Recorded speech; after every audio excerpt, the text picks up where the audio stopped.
What's going on, everybody? Welcome to another Monday night stream. And the topic of the hour is going to be, is the U.S. military making the right decisions in terms of what they're issuing to the regular grunt as his actual rifle optic?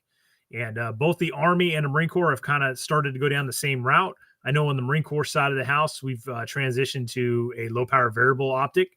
And from my understanding, the Army is doing about the same. Now, I don't necessarily have an issue with the Marine Corps going to a low power variable optic. I don't have issues with low power variable optics myself. But I think my problem originates with like the reticle selected for that optic. So brought in a subject matter expert tonight, and as well as one of our usual guests. But let's go ahead and bring in our guest tonight, and that's going to be Dimitri. He is the creator of the ACSS, or Advanced Combined Sighting System. Welcome on, brother. Your mic's still muted, by the way. Mic's muted. Welcome on, man. Thanks for having me, man. I'm honored. And then our next guest is no stranger to live stream. We got Les, Pegasus Test. It's his YouTube channel. Be sure to check it out.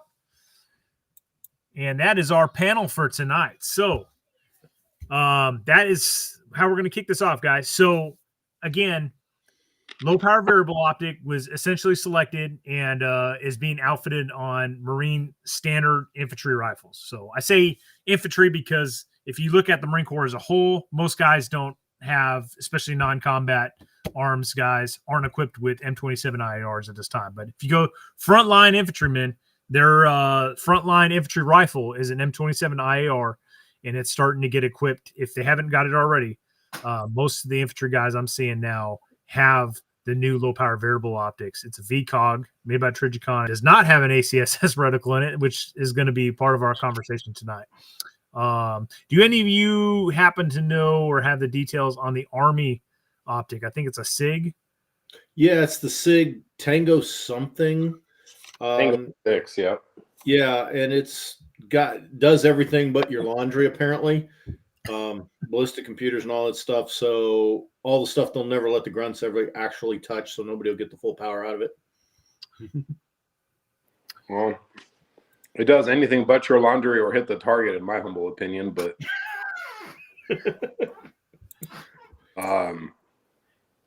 hey, Dimitri, your camera's a little low. If you can orient it upwards.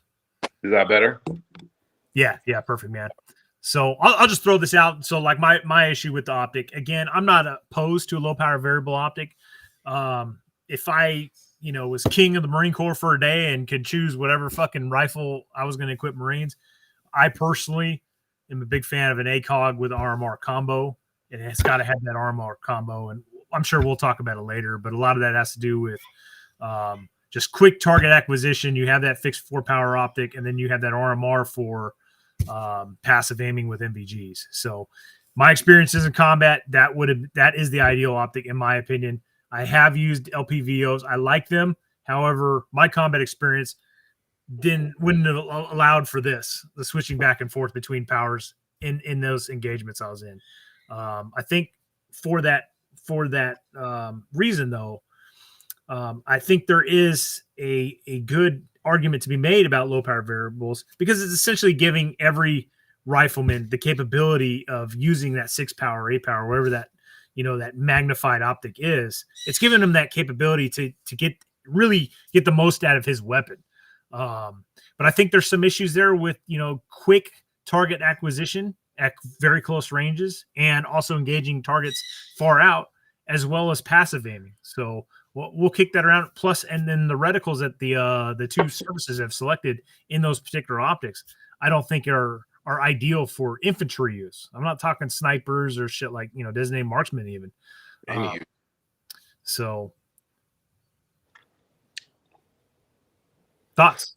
So I can tell you from my testing, which has been extensive, with LPVOs, with ACOGs, with pretty much all of the optics, right? Because I did the TA-31 Aurora, Trigicon, the 4X, several LPVOs. So I can kind of tell you between the two what the advantages and disadvantages are. So starting with the LPVO, you're going to be much, much faster at 1X on an LPVO than you're going to be with a 4X ACOG. You can solve that with having an RMR on top, right? So the RMR is going to make you be pretty quick because you can go both eyes open and just kind of wave that thing around. The problem you're going to run into with an RMR is the sight height. So because the RMR sits so high up on an ACOG, if you're doing any kind of hostage situation or any kind of headshot, you're having to aim at the top of the head in order to impact between the eyes type deal. So that's the one thing that I've noticed with an RMR is that. Two, that it's susceptible because it's exposed to the elements. So if you get dirt, mud, water in it, you're going to have an issue. It's battery dependent. The fiber optic one that I've noticed is I've had a lot of issues with washing out. I'm sure you've seen that too on yours. Meaning if you're in a dark room looking into a light room, you're going to wash out. You're not going to be able to see the reticle. It's going to be tough. Advantage that the LPVO has is in range estimation. When you zoom in and target identification, when you're at 8 power, you're going to be able to range estimate and see things much clearer than you're at 4 power. Remember when you guys came out and shot where I can actually spot your shots through the 1 to 8 to where on the 4X you're not really able to see it. The disadvantage of an LPVO is that you could be at 8 power and you forget you're at 8 power, and now you're kicking down a door. And when you pick it up to be fast, all of a sudden you're at 8 power, and it just looks crazy. You're not able to be quick with it. I like adding an RMR or any kind of I run the 509 ACSS Vulcan on mine personally on the 12 o'clock position because it allows me to be passive night vision and transition from support to strong side. The advantage of the ACOG or going into the prisms, it's going to be much more durable than an LPVO.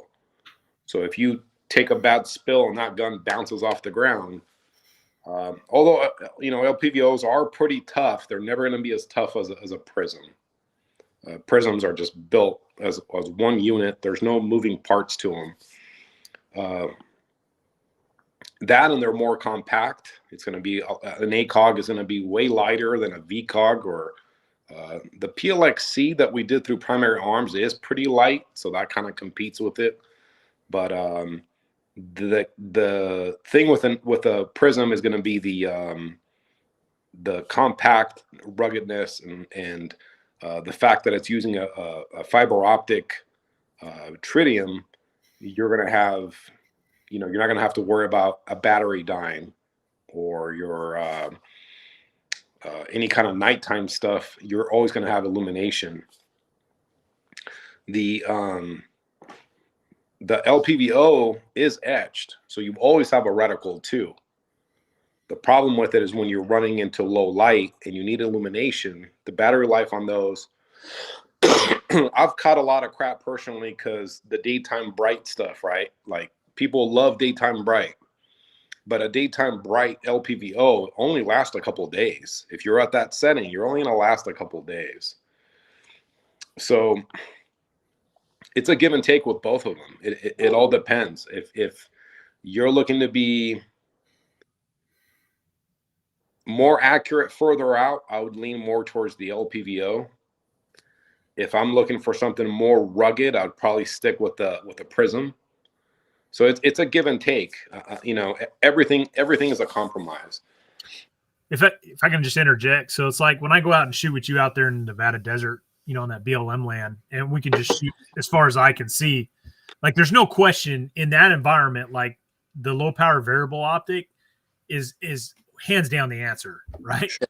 But the thing I keep kind of going back to is, I went out there and I've been out there multiple times and I've shot with both LPVO as well as ACOG. And although I shot with LPVO better in terms of like, hey, I can see the target better, I still shot that with my ACOG and I still hit targets out to 800 yards with it. Sure. Now, it wasn't the greatest, right? It wasn't, unbelievably fantastic or anything like that, but I still was capable of doing such a thing. And I think about like the military now, like as an armed prepared citizen, hey, the world is your oyster, right? Wherever you're operating at or wherever you're homestead is, or whatever the fucking, your case in your specific environment is. Like, you can select the best optic for you, right? But in terms of like the military, you got to be semper gumby, man. You got to be flexible. You got to be prepared to operate in all different kinds of environments. You could be up in, the Arctic regions on one deployment, and then your next deployment, you're in the fucking desert, Sure. So you got to take into all these considerations. So I'm with you. Low power variable optic seems like it would, be a no brainer over like something like an ACOG that has a fixed, 4 power magnification. But then I still think like, hey, you need to throw an RMR on there. And then, you got the people saying like, well, you can adjust and stuff. And then I fall back to, dude, I didn't have time to do this in combat, man. And sure. But that's that particular scenario. You could be in a scenario where you do have time, but let me give you an example. Let's say you're running the ACOG RMR, and now that RMR takes a crap. How fast are you going to be at that with that ACOG at say 25 to 50 meters? Well, so the thing with the ACOG is like, we know the Marines have been doing it for years, right? You could still use the bend aiming concept. It's not going to be as fast as a LPVO at 1X. No, yeah, I'm not arguing that, but again, it's going back to the whole having to manipulate. Whereas, your ACOG fixed 4 power optic is kind of that happy medium, and then the RMR is CQB and passive aiming. Sure, yeah, fantastic. And I'll tell you a big problem with like the Tango. The Tango is an SFP. So that's a second focal point. That means that reticle won't be true unless you're at the max power. So if you forget you're at 3 power and now you're taking a shot at 400 meters, 300 meters, you're going to be way off. You're not going to come anywhere close to hitting the target. So, yeah, it's a give and take. I'm with you. I'm pretty good with an ACOG as far as the bend and aiming concept. I've practiced a lot with it. I still struggle from 25 to 50 meters, especially on a moving target. Anything that you're having to keep your eye on the target and pick up the reticle and overlay and shoot. It's kind of. I'm actually a lot better at it at night because you don't see the rest. It's like you taped off the front of your ACOG and you're just seeing the reticle because it's night. You can't see. So that to me is, do you know what I'm talking about? Like, yeah. When you pick it up, you can't help yourself sometimes but look through the scope and see the actual image, to where if it's dark, you can't see the image. All you're going to see is the illuminated part of the reticle, and you're just going to overlay and shoot. Yeah. So. Well, so on that note, so like I'm looking at the squad common optic that like the Marine Corps is using. And I don't know, I haven't personally used this yet. So I don't have experience with any type of passive aiming with it. I don't know if you can or cannot. I mean, I know I see a compartment for a battery, so I would assume there's some sort of illuminated reticle. So, it probably does work in conjunction with your MVGs, but how suitable is it for it? I don't know. The VCOG, you mean, or the? Yes. You're gonna get a lot of bloom from that big circle. That, and you're not gonna have the eye relief with your NVG. Like I was saying, you're gonna have to run it on the left eye if it's a PVS 14. If it's duals, you're gonna be having to use laser. You're gonna have a hard time getting the proper eye relief to look through an LPVO. Because where you're at in daytime, right, about 2.5 inches about here, let's say, your duals or any kind of night vision, you're gonna be way past that. So you're gonna have to be back here. Even if you telescoped your stock out, I don't think you're gonna have the proper eye relief to look through it. You're gonna have to actually mount it. You would need more like a PVS 30 type deal where you're clipping onto the front. I'm sure it's possible because I've passively aimed with an ACOG before. And it's not easy. Like, you have to contort the rifle to get behind it with a 14. I assume it's the same for, but the eye relief on an ACOG is like an inch. Yeah, it's not the greatest. Well, no, but what I'm saying is with a VCOG, it's going to be like 2.5. It's going to be further back. You're going to have to like really be out there. So that's are they running a single tube or duals? Do you know? I think the new MVGs that infantry Marines are starting to get are duals. That's not to say that obviously there's a lot of singles still in the inventory, but they're slowly replacing those with dual white phosphor MVGs for combat arms guys. Obviously, you're going to have a lot of Marines and non-combat arms that are still going to be equipped with M4s, single tube 14s, and that type of setup. Yeah, they really need an RMR or something on top for it. Because I mean, everything now is going. My buddy's coming back from Ukraine. They're like everything is passive out there. Right. Yeah, that was going to be one of my talking points too later on that we were going to kick around. So, what do you got to say, Les?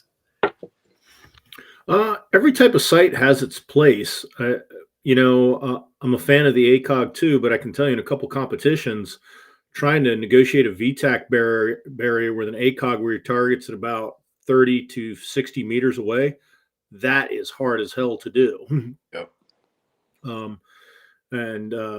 The sight's too big, it's offset, your eye box is too small, and with 4x power, trying to find a target that close is actually really difficult.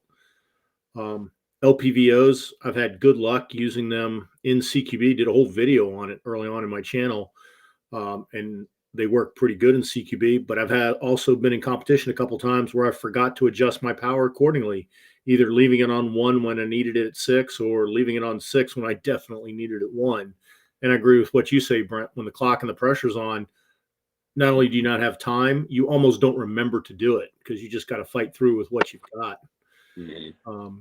And so right now, I'm kind of on most of my rifles, I'm defaulting towards a red dot magnifier combo.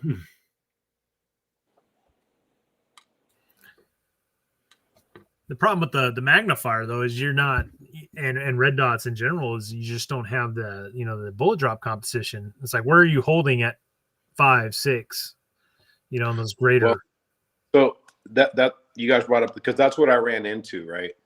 Is if you're running a single dot in a magnifier, you have to memorize all these holds just for your drop alone. So that's what I ran into, and it's why I created the ACSS micro dot, which has all the bullet drop out to 600 yards built into it. Okay, so now I'm able to hit targets at 3, 4, 5, and 6. But the problem I ran into is, how do I range estimate using a red dot? And it's why I made the Chevron able to range estimate 300 and 400, but it's still not enough. And it's why I ended up designing the Pegasus, the ACSS Pegasus magnifier, which has all the built-in ranging in it. So that creates a system. I can range estimate, okay, he's at 500 yards. Then I can go to the 500-yard BDC mark and take my shot. So a red dot magnifier, for me, I ended up having to design all these things to do what an ACOG or an LPVO with the correct reticle can do. Yeah, it's like, it really comes down, what do you want to do with the rifle on a personal level? And as civilians, we have all the choice in the world. I have multiple rifles set up to do multiple things, so I have multiple different sighting systems. When it comes down to just being an 0311 who's got to go with what he's issued no matter what, that becomes a harder thing. And I think any sighting system you can make an argument for. Give me an M16A4 with an ACOG RMR combo. Yeah, I'll be happy. Give me one with either of the new LPVOs. There's reasons to be happy. Also, if I get just stuck with having old M68 CQC sight, I'll make it work because it beats the heck out of irons. Yeah, I mean, the problem with some of that stuff, like a straight red dot, is how do you know that guy's at 4 and not 5? So, I think that's kind of an experience thing, Dimitri, because it's like, if anybody goes out and they do the drill that you and I did, was it 2 or 3 years ago, where we put targets out at unknown distance, right? Mhm. And the targets were even kind of camouflaged. I think it was a regular like silhouette target with a tan balloon on it. And Mhm. so you didn't know where they were or how far they were. And we had to run through this course of fire, find the target one, right? And then range estimate it using, the different features in the ACSS and then engage it. I And can't, call wind. yeah, I can't freaking even fathom doing that with just a single dot, Yeah. So even with a magnifier. that's what I'm saying is I've tested a single dot. I've tested the ACSS single dot, the ACSS BDC version with the magnifier, the ACOG ACSS, the LPVO ACSS. So as far as the testing and what's effective, at least on my end, I can tell you guys what I went through. A single dot is not going to be as effective because you're having to guess range estimation and use your eye to kind of get that to happen. And you could be right on in your range estimation, but then where your hold off is or your holdover, where you think you need to hold to actually hit that target, might be wrong. And then there's wind. So it's like I'm having to not only guess how far away the target is, how high up I have to hold over the target, and how far over to the left and right I have to hold because of the wind. And those are some of the issues I ran into. And it was just the hit ratio on a single dot past 300 meters was very low. And then I think it comes down to just basic marksmanship, Dimitri. I know I was at Woodland Brutality a couple of years ago, and I had to make 400 and 450 yard hits with my red dot and magnifier, and I was able to get it done. And but how do you know it's in 450? Because that's where the targets were put out. Right. So that's a known distance target. Yeah, but I mean, I still had to do the same thing I would do with iron. I still had to figure out where my hit was and everything. It was not as fast as if I had an LPVO or any type of device to estimate range. But even then, the rifle I shot it with on the clock, the furthest distance I had ever fired that rifle was at 200 meters. So to go out there and with my second round, I got the hit. Yeah, So, but I mean, it can be done. It can be done, but But it's suboptimal. I agree. If you have dirt or something and you can see your splash and go, okay, I'm like 10 feet off to the right and then adjust, yeah, that, you can do it. But when you don't have splash and there's brush everywhere and you don't see where, like when we shoot out here in the desert, you don't know where it's going. There's no feedback of where it went, It's almost like using miles gear less. You got to do the cross, like if I range a target and I know it's 500, like I know it's hitting. If I don't make a first round hit, like I know it's there in that little area, right? So it's like you got to go a little bit to the right, a little bit to the left, maybe a little bit high. you got to come out. You got to come out one year when they come out and shoot some of these scenarios that we set up out here. And again, I'm not saying that you can't do it with a single dot. You can do it with a single dot. It's not going to be anywhere near as effective as a dot that has BDC built into it. It's not going to be anywhere near as effective as a reticle that not only has the BDC but has your wind hold off in it and range estimation. So the more features you add, the more effective the system becomes. Same with the range estimation. If you have a reticle that just goes shoulder to shoulder, you're limited because if that guy is this way, you're not going to be able to be as accurate. And that's why I started implementing crotch to head, full height, so you can do alternate firing positions.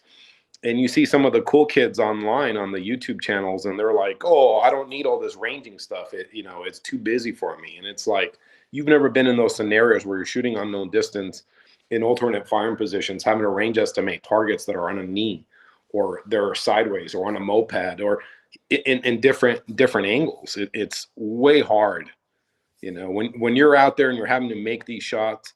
Brett, remember when we had to shoot from that, not that mountain that you guys hiked up, but that little hillside? It was me, you, and Bruce, and we were shooting. My truck was off to the left. Do you remember that? Mm-hmm. I think it was like 450 meters or something. That target looked like it was 2 miles away or something. it always looks so far away, and you get behind it and it's like, I don't know. I've shot a lot, and for me, having to know the range to target using a reticle system and how far to hold off for wind and be able to range in different positions is key. I mean, there's a reason I've progressed to where it's at, because if all I needed would to be that simple, that's where the system would be. You know what I mean? So like running onto these different scenarios, it ended up looking like the Aurora, and now it's looking like the ACSS Raptor M8. And there's new versions that are going to come out here pretty soon that you get into the mover portion. So anytime you got real combat, people move. They're not going to just stand there and let you shoot them. They're going to be moving. So you need leads for walking speed, jogging speed, sprinting speed. You need to be able to range estimate, hold off for wind. You need to be able to walk each other in. Remember when we were talking about, there's, go off that set of titties, meaning the two mountains, and go down, 4 fingers to the right, 2 fingers down, that kind of thing, and walk each other in. All that stuff needs to be in your reticle system, which is added in the newer stuff to where I can go, okay, go 25 mils to the right. That's where he's at. Go 25 right, 20 down, and that's where he's at. So I can walk you into stuff that you don't see. And that's kind of where the state of the art on this stuff is. And you end up, it's initially it's like, oh man, there's a lot of stuff going on. But once you train on it and you understand what everything does, you become very effective compared to, a lot of the stuff that's been out, even other generations of the ACSS. Sorry, I'm yapping away. I'll let you guys talk. No, it's good stuff. Absolutely. I was going to lead into, just since we kind of started going down the rabbit hole of reticles. I think we all agree, like a magnified optic, or at least having the capability, even if that's a red dot with a magnifier, like that is absolutely a force multiplier, right? Somebody posted in there in the comment section about Ukraine. Like, yeah, if I was going to be fighting in Ukraine, like I absolutely want a magnified optic, right? Why? Because the terrain, look at the terrain. It's mostly open, right? You have trenches, you have tree lines and stuff, but there's vast openness. Like, absolutely want a magnified optic, ideally, right? We see a lot of iron sights being used in that conflict, but that's probably because they don't have the ability or the availability of an optic for their weapon.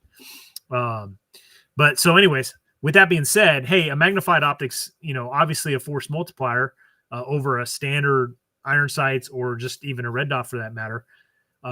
So with that being said, like, hey, the reticle plays a huge part of this, right? So it's like we can celebrate the fact that, like, hey, Marines have, or Army soldiers have a low power variable optic. Hey, it's a step up from what they had in the past, right? But what reticle do they have in there? And I'm going to pull this up. This is the reticle that's in the new VCOG for the Marines, the squad common optic. And I'm looking at this thing and it's like, so that's not the one. That's not it. No, so like it has horizontal mills as well. Did you send it to me?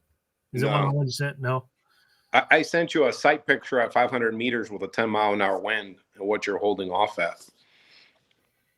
So it's basically that reticle that you just showed, but at the 5 mil mark, it has dots coming off to the left and right. So every 5 mils. The problem with that is that at 5 mils, you're at like 600 meters already. Is that it? Zoom in a bit. It's kind of blurry. I think that's their BDC version. But anyways, go back to what you had. I mean, it's essentially it.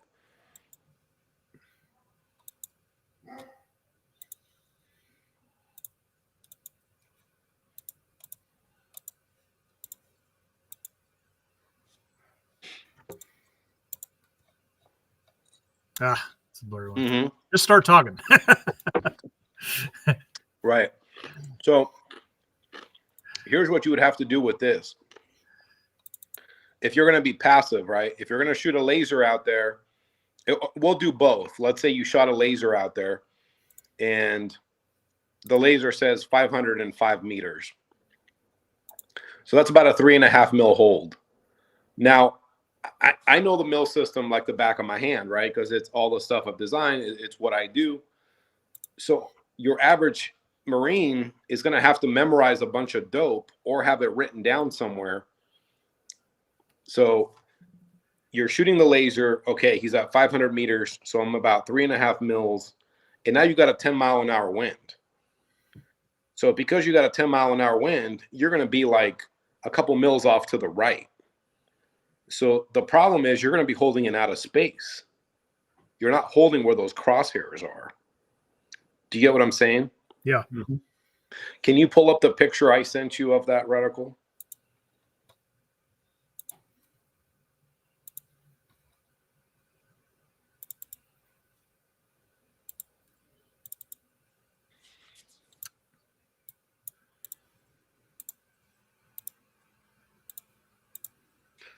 I'll yap away while you try to get it. Okay. Can you zoom on that or no? Zoom in. Where do you want me to zoom? You see the IPSC hidden underneath all the numbers? Yeah, it's right around the 400 mark there. So that's where you would have to hold at 500 meters for a 10-mile-an-hour wind.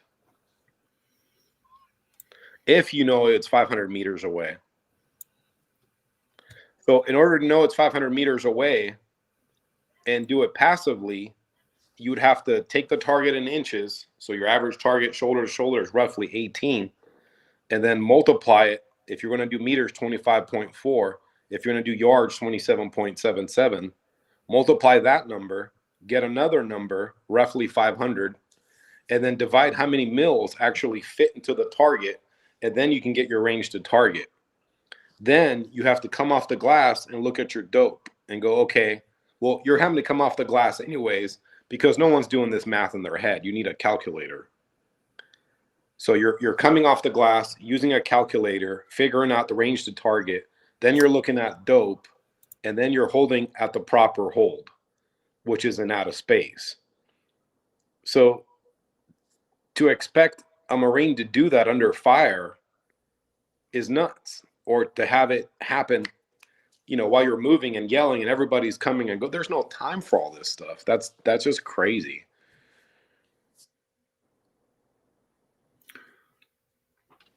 Well, one of the things you have, and at range, you have more time. At CQB, when you're at bad breath distance, everything's super urgent. But when you're engaging a target 400 or 500 meters, you have a little more time to range in. Also, if it's a good gunfight, it means not only did you bring your gun, all your friends brought guns, and all of you are trying to get rid of these people. Yeah. So to do that math, your average sniper team, not a single guy, takes over 1 minute during the international sniper competition. And these are guys that are fully trained on how to do this. See, several years ago, before this this optic got introduced, I was talking to a gunner. For those of you who don't know, like, gunners are like supposed to be subject matter experts in, you know, their respective fields. And gunners are the ones that make like these decisions, right? On like what shit we're going to be bringing in. So anyways, I'm talking to him, and this gunner had, I don't know if he was, you know, like balls deep part of the, you know, the project to adopt this optic and reticle or not, but he definitely was familiar with it. Right. And he was talking about it. And I raised the question because I was pretty familiar with the ACSS at the time. And I'm like, you know, well, you know, an ACOG has, you know, auto ranging. It's not much. It's just the hash marks, right, on the bullet drop condensation, but it's something. So I was like, you know, this thing is going to be in mils, right? There's no bullet drop condensation. I was like, how are Marines supposed to, you know, quickly is the key word there, quickly range estimate their target and then determine where they're going to hold for that said engagement at that specific range? And the gunner replied to me, he said, well, we need to stop pretending that our Marines are stupid. And I'm like thinking to myself, like, it has nothing to do with Marines being stupid. Right. It's fucking you're in the middle of a firefight. You're in combat. You don't have time to sit there and do fucking mathematical equations. They're not snipers, right? Snipers generally fire from distance and from hides. They have the time. They have the time to do those mathematical equations and stuff. Sure. The infantryman closing with on the enemy by fire and maneuver does not have time to sit there and figure out what the hell the bullet drop compensation fucking equations and all that other bullshit, is. So, yeah. So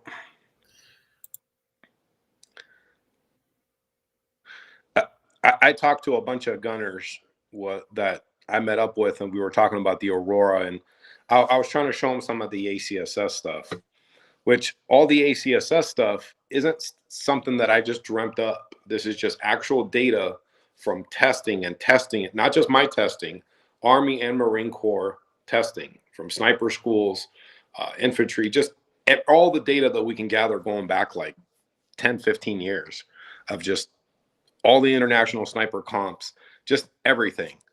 And they were more concerned of getting different ammunitions to line up to one reticle. That was their main thing, which is crazy. I mean, if you look at M855 and you look at M193, for example, at 600, you're going to be at 13.7 minutes versus 14.15. So you're talking about a difference of yay much. You don't need a Kestrel and all this fine math. You need center mass.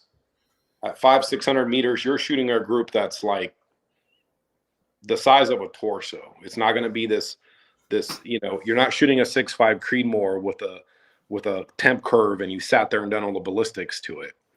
You're just center mass. Yeah, you just need it to be minute a man. Right. So they didn't know the ballistics. They didn't know the envelope of each one of the ammunition to it. I mean, I can go on and on and on. I think, and forget the ACSS. I'm not saying, ACSS is the way. Just the standard RCO that they had before is a much better solution than, an LPVO with mills. I mean, let's do the math. What's 18 times 27.77? And then you got to put your mils on there and say 2 mils. Now you're getting shot at. What's that math? Tell me. Well, you've just found the fallacy. Nothing against snipers or anything, but they live in their world, and their world is not an infantryman's world. So they're applying their solution to somebody else's problem. Well, the snipers have calculators. Yeah. So the problem you've illustrated is not a problem to them. And unfortunately, it's probably been a very long time since a lot of those guys have been in the green line. Yeah. So the problem that the snipers ran into is they were too inundated with data to where everything was run as a ballistic firing solution. So everything was like, okay, the laser says it's 620 meters away. The Kestrel says the barometric pressure is this. Therefore, my dope is this. I'm going to index up this, and I'm going to hold off for when that. But all of a sudden, you got 10 guys, and they're running down the street. One has an RPG, and everything is shooting and going crazy, and you got to get those shots out on target now. So you go from a sniper role to a designated marksman type role, and they ran into a lot of problems to where you're not going to do all that math. So you end up just shooting the ground and figuring out where the hell it's going, and hopefully you pick it up and move it on to somebody. So you can run into too much math and slow you down a lot. Or you can be very fast, but not be very accurate further out because you lack the math. The key thing is to have a fine balance of the two to where you can quickly do the math or not do the math. Everything is happening on the glass, yet be fast enough. And I've caught, again, the cool kids online, they don't like the Chevron. They, for some reason, I don't know if they failed geometry or what's going on. Yeah, that's the Griffin mill. So the Griffin mill is something that a more experienced shooter would use because you're in mills. But if you zoom in, what I've done is I've actually integrated the ranging and correlated to the mils. So it will act like an ACOG. See where it says 303? So that's roughly 300. You see where it says 418? That's roughly 400. Where the target's at is 500. So using the exact firing solution on the mil system, that's where your impacts would actually line up to those crosshairs. So instead of not having any ranging, I made it to where you can quickly fit them and shoot. At the same time, you can go into a mil system and do all the math and link to the kestrels and all that. It's a crossover. It allows them to be very fast, 0 to 600, but then be very accurate even further out. This, and again, this is more for special forces, sniper teams, that kind of thing. I would never say give this to your average Marine. Can you pull up the Aurora? I think I sent you a picture of it to where it's like some insurgents on a truck or something. And that's one of the problems is people are crossing over different applications of fire. What a guy kicking down a door needs is not the same thing that a guy needs for DMR. What a sniper team needs and what your average Marine or any kind of infantry guy needs is not the same.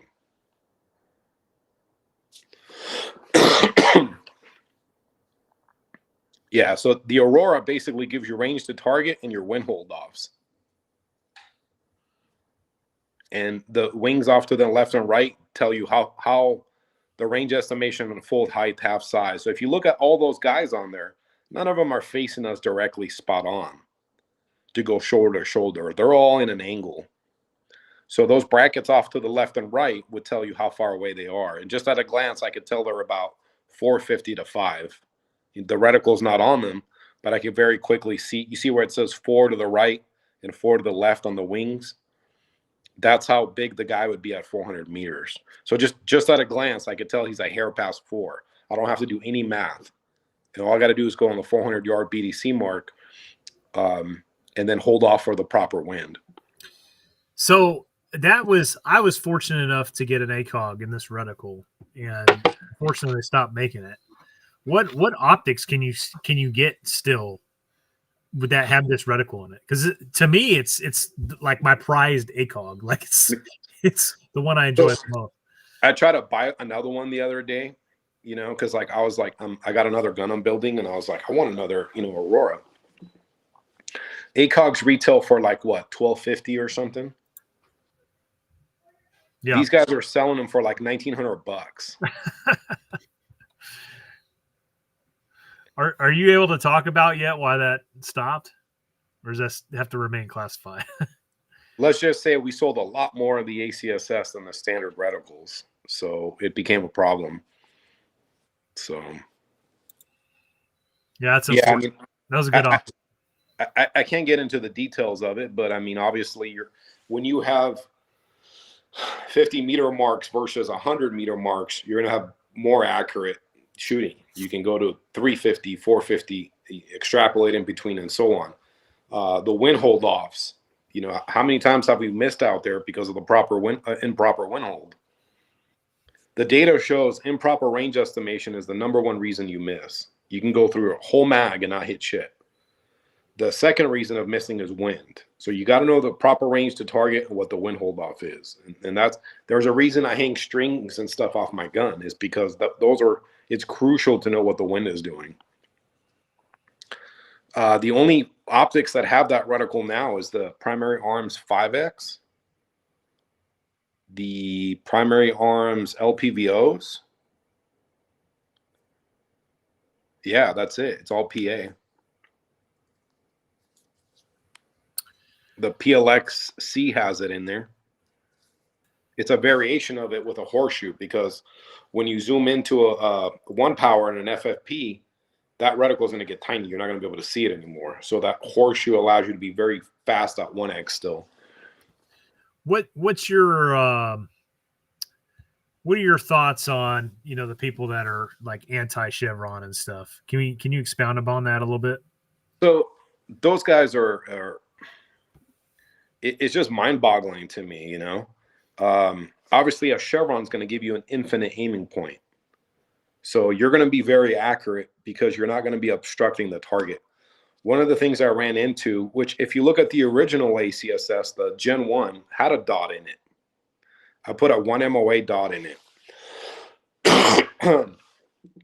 The problem I ran into, especially when I went to match ammo like MK262 or any kind of super precise ammunition, when you're aiming with a 1 MOA dot, you have to have a target that's bigger than 1 MOA. So now you're left with a 2 MOA target with a 1 MOA dot, and you're having to like do this balance act to try to somehow get it in the middle. It became a problem. So I went to a Chevron tip, and right away with the Chevron tip, I can aim at the finest little thing. So I don't know if you know, like those little orange stickies by Beechwood or whatever, and they have a diamond in the middle. I can line up that Chevron tip to the tip of that diamond and get my zero spot on exactly on the tip. Now, why that matters is if you're a ½ inch low or a ½ inch high on your initial zero, you're going to have problems further out. It's going to be an issue. You're going to be overshooting or shooting low. Anytime you start shooting past 300 meters, your zero better be spot on. So, but that's not the key thing to the Chevron. There's a lot more. The key to it is that in order to have an LPVO and illuminate, to have enough meat on the reticle for you to be fast and be quick, it's not like a red dot. A red dot, you can have 1 MOA, 2 MOA. It's daytime bright to where you can pick it up quickly, right? With an LPVO, what ends up happening is that reticle isn't going to be daytime bright. And if it is daytime bright, it's only going to last you a couple of days. So what ends up happening is you need more meat to illuminate to pick it up. If your reticle is only 1 MOA, there's no way you're going to be fast. You need about 6 minutes, about 6 inches at 100 yards in order for that reticle to be fast to pick up and be quick with. So I can't do a 6 MOA dot. It's going to be huge. You're going to be aiming with this giant thing. So if I go to a Chevron, it gives you that infinite aiming point, but it also gives you enough meat to be fast. It's like a bold aiming point. It also gives you range estimation at 300 meters shoulder to shoulder, and it gives you your 5 mile an hour and 10 mile an hour hold off on the wind. So it does a lot more than just be precise. It's the only way that you can be fast, and there's a reason we use it. There's a reason the Russians use it. There's a reason the Germans use it. It allows you to be fast and be very accurate all in one. The only other way to do it is with a horseshoe and a dot in the middle or Chevron tip. That's why you see the Gen 2 ACSS as a horseshoe Chevron tip. The Aurora is a big chevron. So the reason some of the guys don't like it is because they're just so used to a dot. You get guys that are used to a single dot, and now they transition to an LPVO, and their brain just, short circuits. They're not used to it. So a little off topic, but somewhat related, because you brought that up. Like I noticed recently, kind of going back and forth between the pistol sights that have your chevron in it, as opposed to a single dot. Mm-hmm. And then you also on your design of that pistol sight, you have a large outer circle. So, right. Do you want to talk about that? Yeah. So what the outer circle does, and if you've seen video of the ACSS Vulcan, you often see the circle within the field of view. And the reason you see that is because of the camera. The camera is not going to give you the correct. I designed it to where when you're at full extension, the way you would shoot a pistol, you don't see that circle anymore. So all you're seeing is a chevron or a dot, depending on what model you bought. But what ends up happening, especially under stress or alternate firing positions, if you're going support, if you're moving and shooting, often you're going to have a hard time picking up where the dot is at. And when that dot leaves the field of view, that circle enters, and it shows you which way Like if I see this, I know I need to come back. And I only see the circle if my dot is past the field of view. If your dot is off the field of view, typically they do what's called fishing, and they start doing circles trying to figure out where the hell the dot went. So that's kind of what that circle does. And you can turn it off if you want to. You know, I've shot a lot. I keep it on for me personally. But you run into the crowd that wants the single dot and wants the chevron. For me, the chevron, I prefer the chevron. One, because it's a bigger aiming point. I could be much faster with a 10 MOA chevron than I can with a 2 MOA dot. Okay. Pistols aren't for long range precision shooting. They're for, 0 to 25 yards. Although you can shoot, it's got a BDC built into the chevron. I was gonna say, dude, I remember when I did a review on that shit, and it was like I used that BDC and actually hit a target at 100 freaking yards with the pistol. So where that came about was the Las Vegas PD guys. Remember all them? They all wanted a BDC out to 100. And I go, why in the world do you want a BDC for a handgun? And their answer was, if we're in an active shooter situation and all we have is a pistol, we need to be able to extend the range and actually hit him. So I thought, okay, well, this is going to do two things. It's going to make you very fast up close because you're aiming with a bigger, bold aiming point versus a tiny dot. What ends up happening with the dot is when you go white light, sometimes it washes out. You need to be at a much higher setting with the dot. The advantage with the dot is that it's a little bit cleaner. It's like you're not having all the, a bigger thing. But in a handgun fight, you don't need cleaner. You need faster because you're up close. It needs to be fast and quick on center mass. And the reason really we went to a single dot is because guys like Ken, they're just used to a single dot. Their brain doesn't like a chevron. And I think the reason is because they're trying to be very precise on the tip. I'm not aiming with the tip. If it's up close, I'm aiming with the whole thing. You're going to have a half-inch offset anyways. Any point blank stuff is going to be low than where you're aiming. So the problem they're running into is instead of using the whole chevron as a fast aiming point, they're trying to aim with the little tip. And they're transitioning from target to target, aiming with just the tip. Well, that's going to slow you down. So we made both, to satisfy both sides.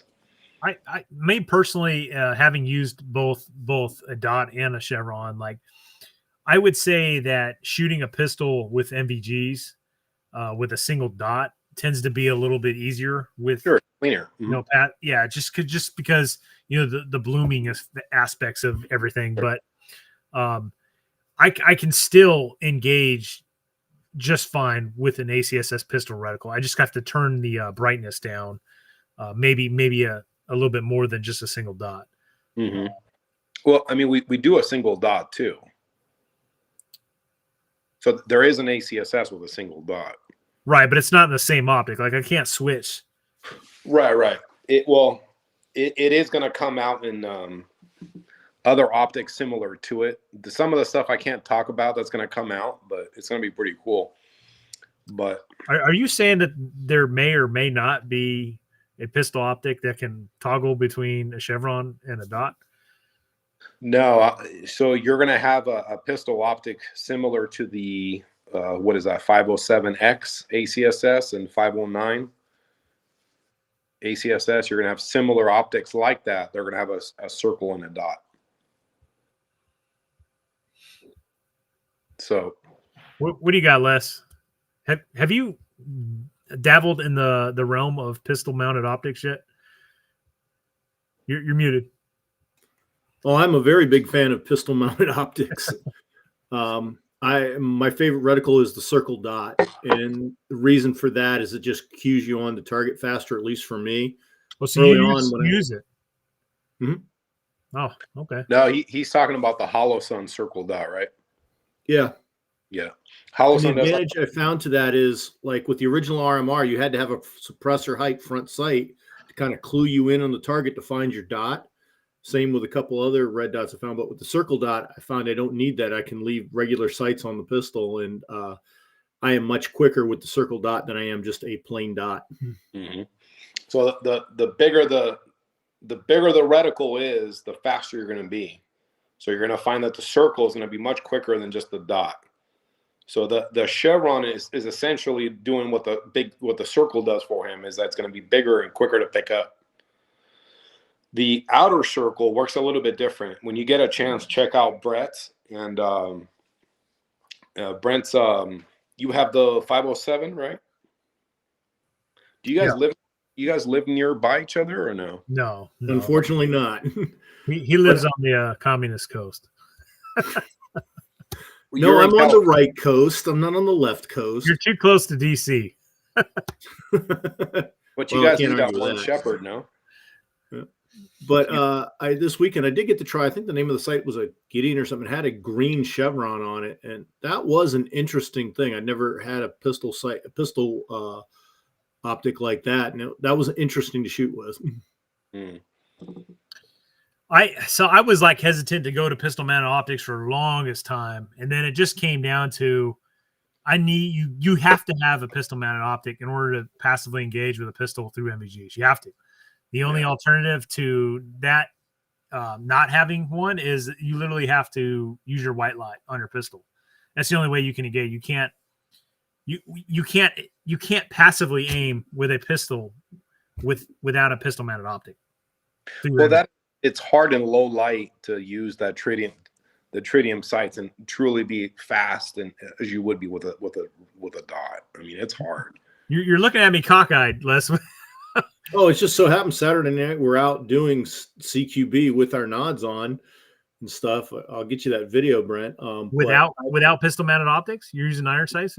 I was using my irons, and while my 3 dots did bloom, if I could get the blooms aligned and on target, I had no trouble making hits, and I was keeping up with everybody else.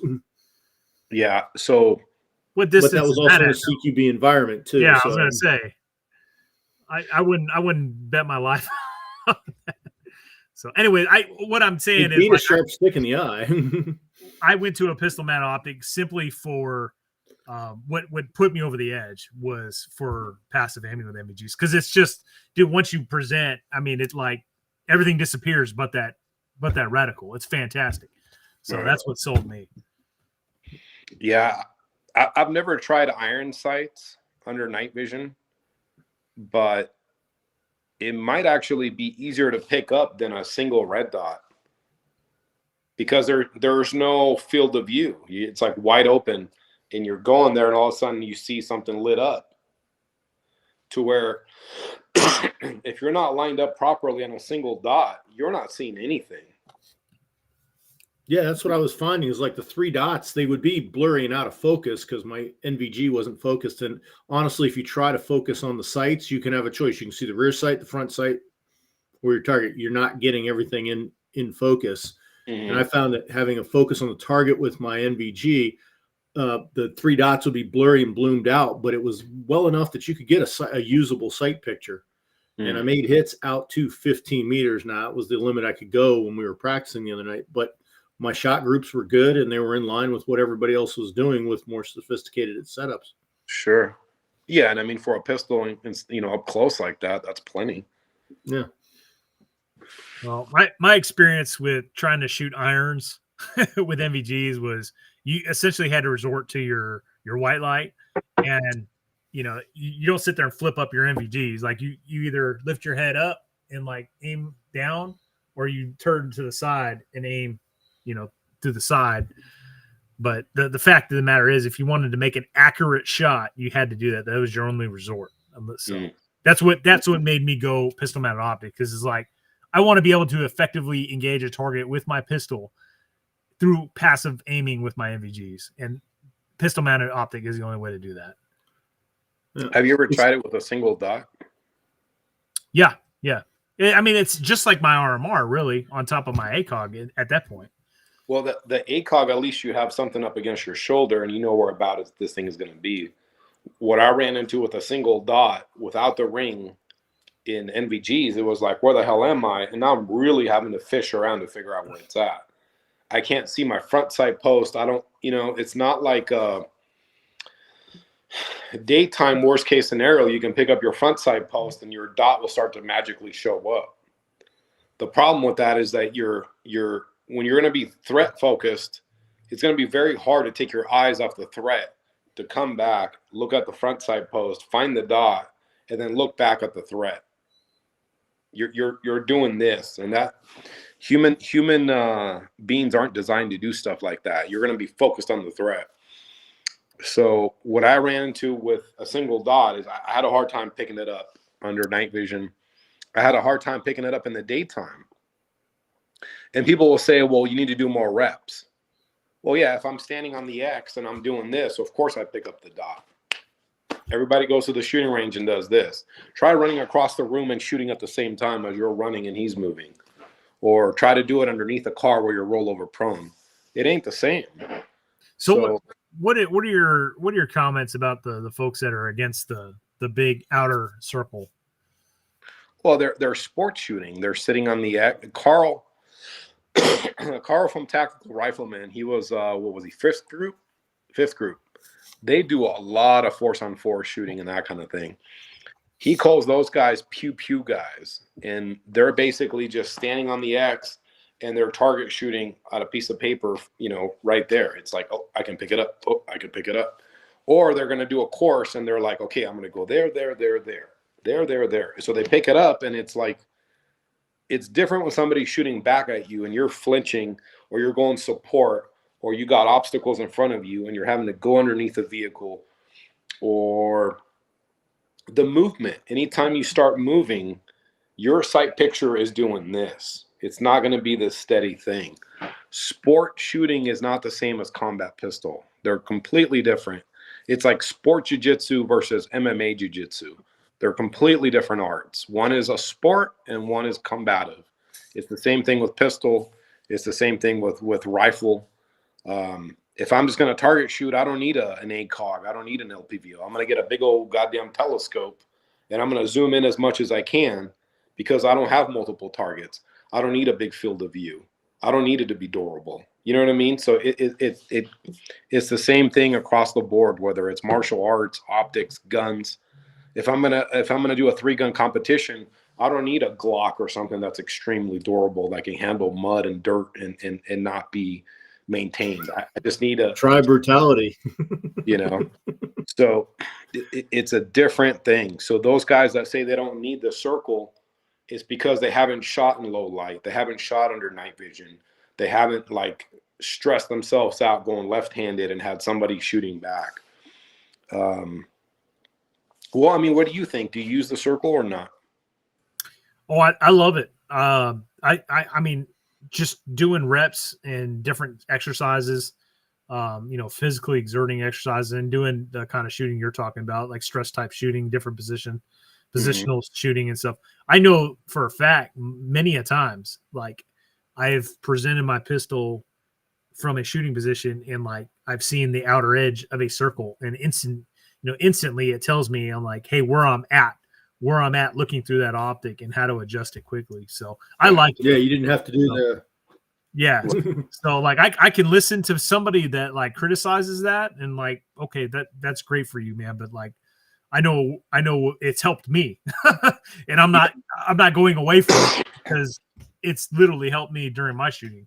So, well, it tends to be 3 things. 1, they don't own the optic. 2, they've never been under stressful situations where they're having to go support or somebody shooting back or end up in these angles. They're literally running through a course, standing up, doing this. And 3, they might be some pro shooter with 1 million rounds through their gun to where, yeah, they are going to see the dot just because the muscle memory. They've put up so much time to get so good at it. And I've seen guys go, well, Joe Bob, that's a pro shooter, doesn't use the ACSS. Well, you're not Joe Bob. You know what I mean? That's not your 9 to 5 to blow through all those rounds and get that muscle memory. So, and if you are seeing the circle, it's because you're misaligned. You're not able to find the dot. That's why you're seeing the circle. If they're so good, they wouldn't see the circle. It would be outside your field of view. I saw a video recently, and the guy said, "Oh, you know what color shoot is, or like where you see red, so therefore you shoot." So Yeah, like the SCB drill. Yeah. yeah, like you're up close. And he goes, "Well, with the ACSS, sometimes I see the circle, like the edge of the circle, so I shoot instead of seeing the actual center dot."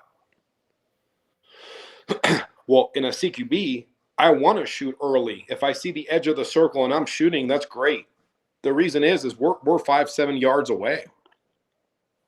5 to 7 yards away, the circle goes from here to here. It's just going to allow me to center mass a lot quicker than having to find that little dot and then shoot. Yeah, it's not going to be spot on, and I'm not trying to be spot on. I'm trying to be fast. So,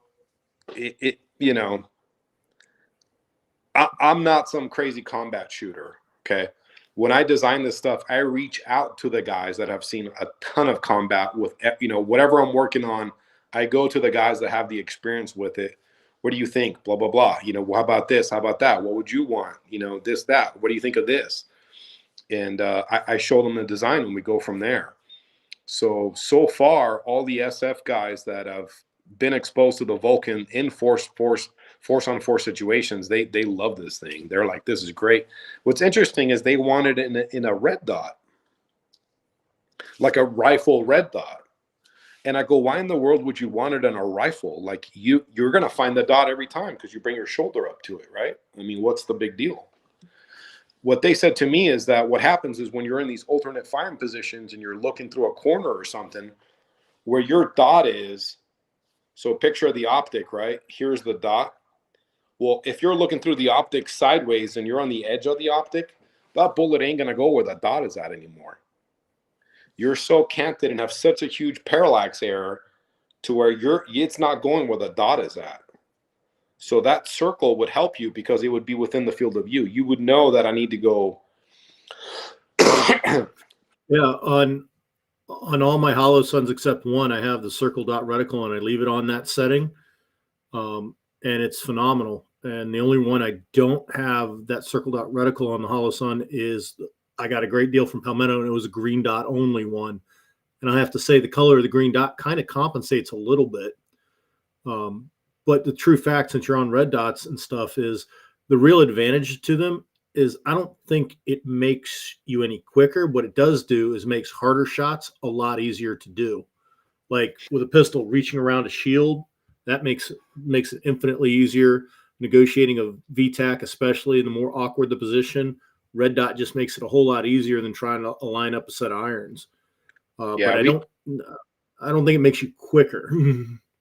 Yeah, the Vulcan will definitely make you quicker. And it will make you quicker as far as reacquiring the reticle. There's a bunch of video on it. I'll send you something. We need to get you a Vulcan so you can see. Do.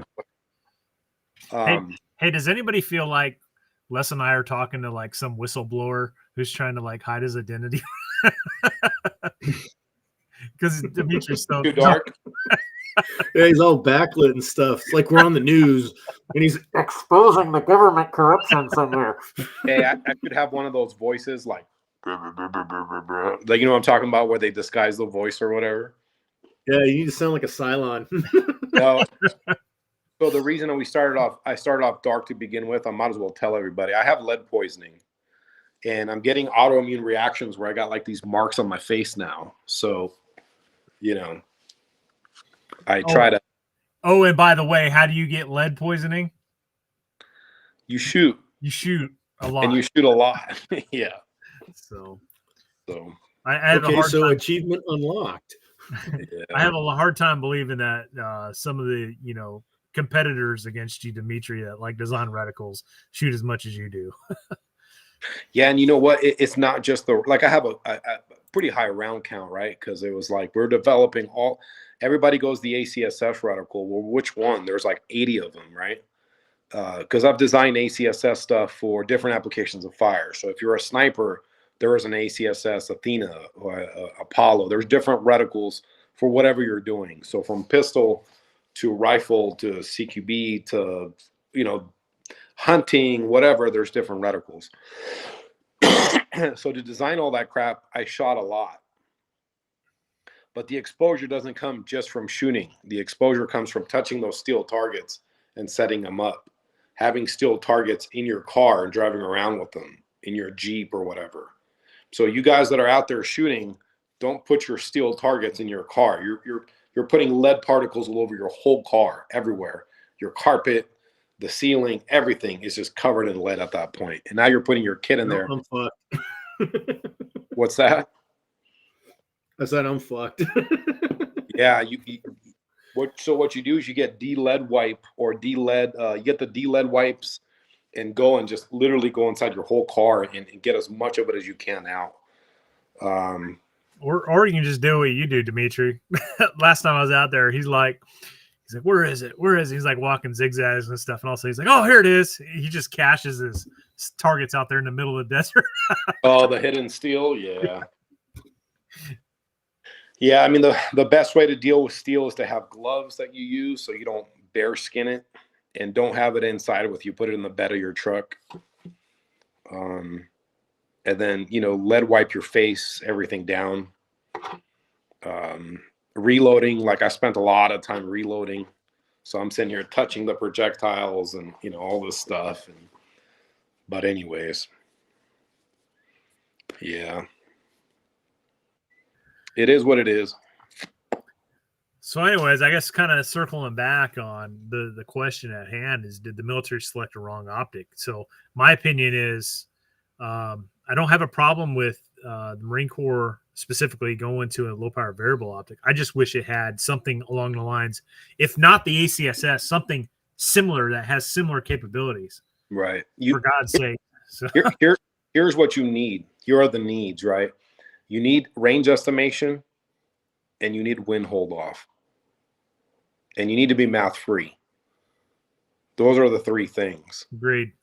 So what you end up needing, if you want to be even more effective, is different forms of range estimation. So full height. If I can get a full height reading, my first hit ratio is going to be way higher than shoulder to shoulder.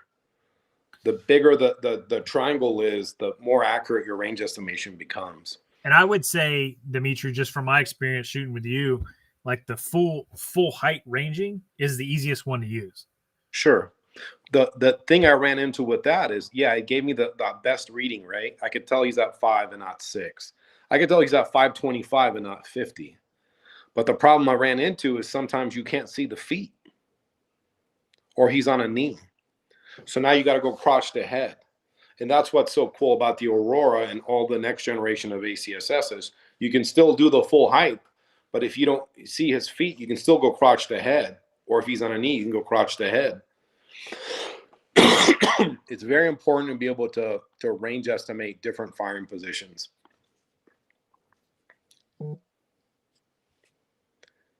I've seen reticle. Go ahead. I was going to say, Les, you got any thoughts? No, it's hard to say which the best optic, because it depends on what you're doing, and it's going to be pretty hard for Uncle Sam to pick an optic that does everything well enough. LPVOs, they've got their place.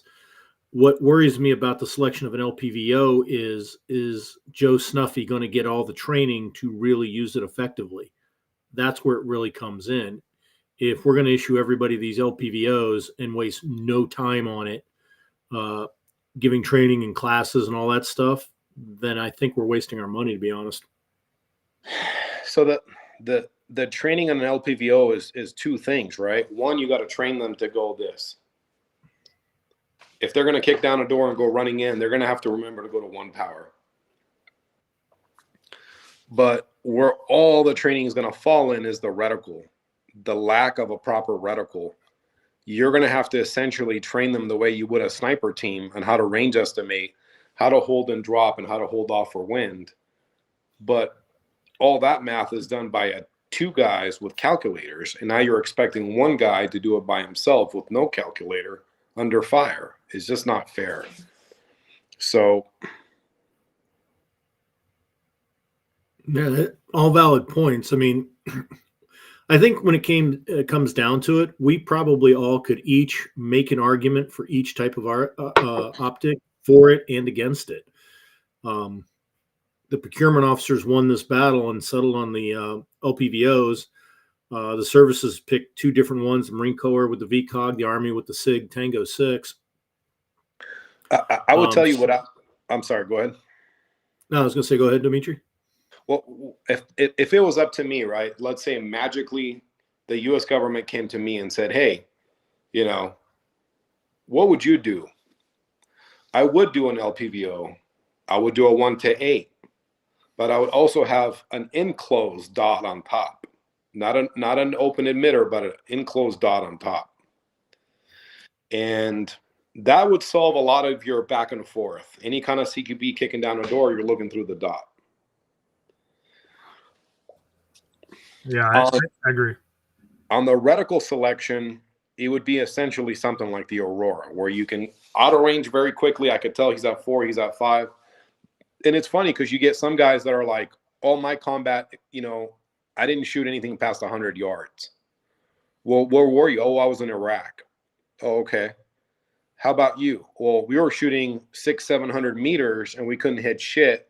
And they were shooting at us with these old ass bolt rifles and we had to take cover because they were in Afghanistan in an open area."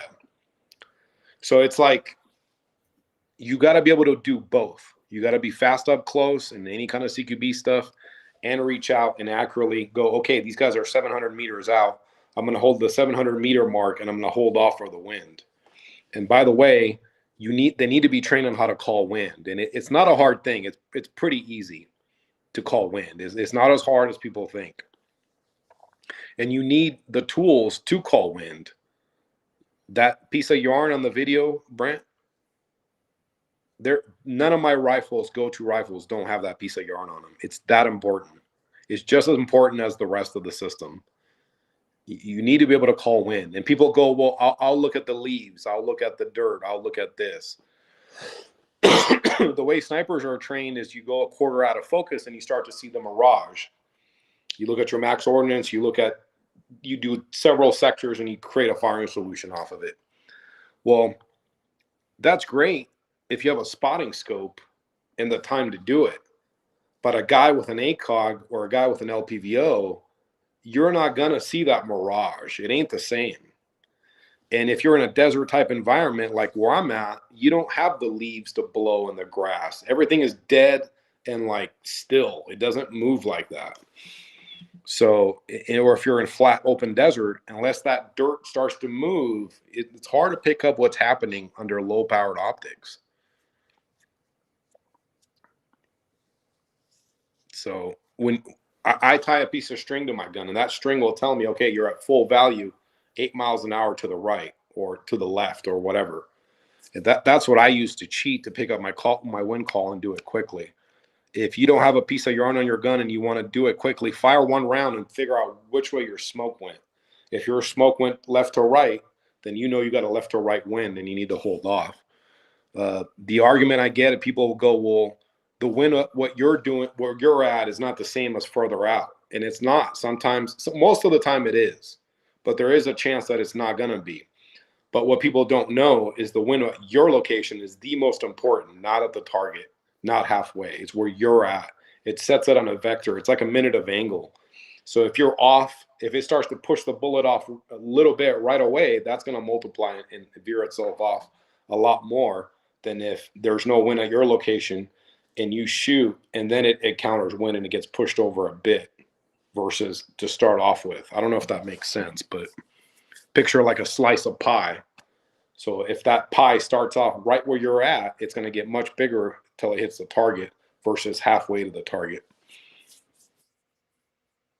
Am I just yapping or what? Yeah. No, you preaching the gospel, man. Sorry. I tuned you out about an hour ago. No, I'm kidding. But that's how it really works. You know what I mean? Like, Yeah. That's how it works. That's the science behind it, at least. So if you were a king of America and you had to outfit your military with one optic for the standard infantry rifle or optic combo, what would it be?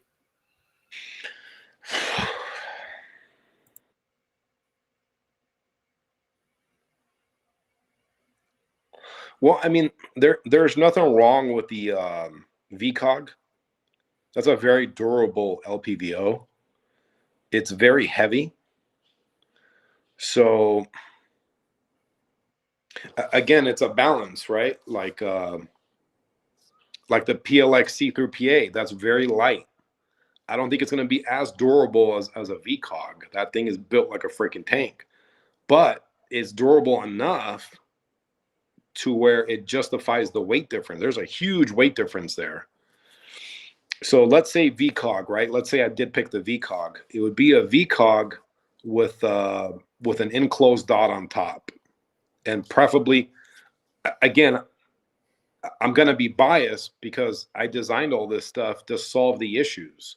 So for me, it would be essentially with an enclosed, like 509 or enclosed dot with the ACSS in it, but not the Chevron, just a single dot with a big circle. And at first, when I mounted a Vulcan on my ACOG, I turned off the circle. I'm like, why would you ever need the circle? But when I ended up shooting off barriers and moving these weird positions, it came. Have you shot that way on yours? Do you have anything like that? Do you have a Vulcan on your ACOG? No, I just have a regular Trijicon. Just on a pistol? Gotcha. Yeah, so anyways, you could turn off the circle, let's say, too, and have just the dot if that's what you want. But essentially, I would have a durable LPVO with an enclosed dot on top. Now, if by science magic, I would have that enclosed dot have an etched reticle that's illuminated. But the problem is the technology is not there. You're only going to have illumination for a couple of days. It's not going to be 50,000 hours. But you're going to have something that will be there no matter what. So if the batteries dies, you're still going to have a 1X aiming system through it. But yeah, essentially, let's say the VCOG with an enclosed dot on top. Even if it's a single dot, that's what I would pick.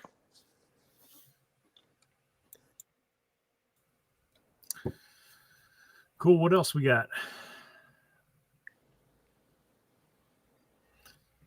So essentially, I mean, to be quite frank, you're saying that the military is in the right direction. It's just the wrong reticle. Wrong reticle, and they need a dot on top. The SIG offering kind of looks like an ACSS, no?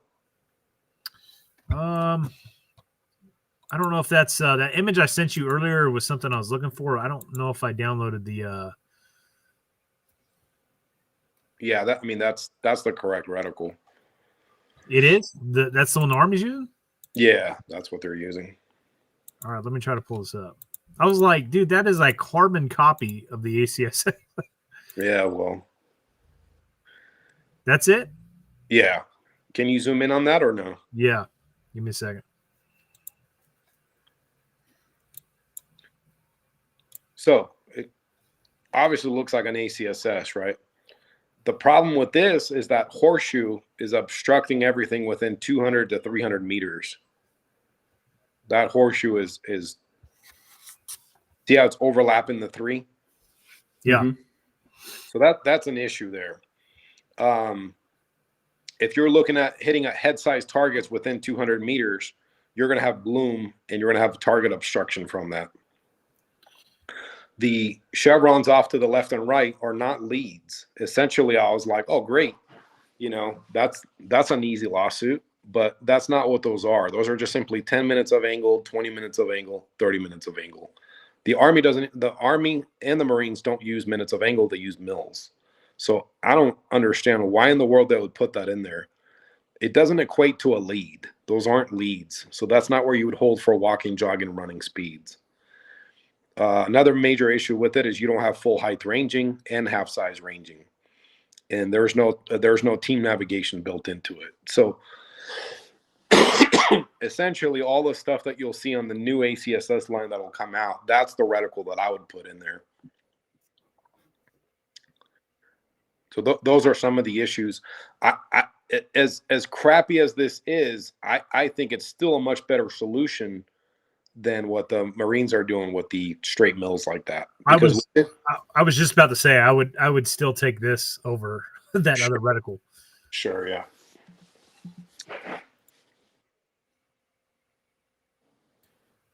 which I hate to say because the Marine Corps is like, we have a major marksmanship culture. So, Well, that's why the Marine Corps came up with that answer. Yeah. Because the Marine Corps did a very Marine Corps thing. It's like, who's our best shooters? And oh, our snipers are. And snipers designed this for us. And that's exactly what happened. I'm not sure if the snipers designed that. I think that was like off the shelf from Trigicon on that reticle. If the snipers designed it, you would definitely not have hold off at the 5 mil mark. I can tell you that. Because anything within 600 meters, you're going to have to hold off for wind. So having your mills at the 5 mil mark, to dumb it down, right, is think of 300 meters as 1 mil, 400 meters as 2 mils, 500 meters as 3 mils, 600 meters roughly 4 mils. It's actually a little bit more.